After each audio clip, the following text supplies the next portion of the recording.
قد أفلح من زكاها وقد خاب من دساها كذبت ثمود بطغواها إذ انبعث أشقاها فقال لهم رسول الله ناقة الله وسقياها فكذبوه فعقروها فدمدم عليهم ربهم بذنبهم فسواها ولا يخاف عقباها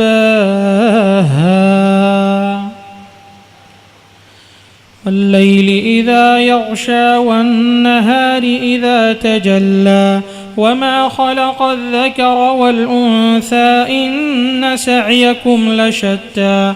فأما من أعطى واتقى وصدق بالحسنى فسنيسره لليسرى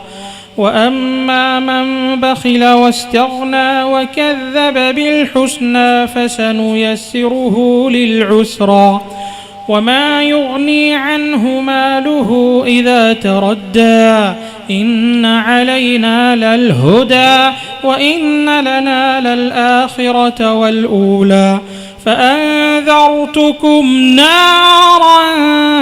تلظى لا يصلاها إلا الأشقى الذي كذب وتولى وسيجنبها الأتقى الذي يؤتي ماله يتزكى وما لأحد عنده من نعمة تجزى إلا ابتغاء وجه ربه الأعلى ولسوف يرضى. درس قرآن.com www.darsequran.com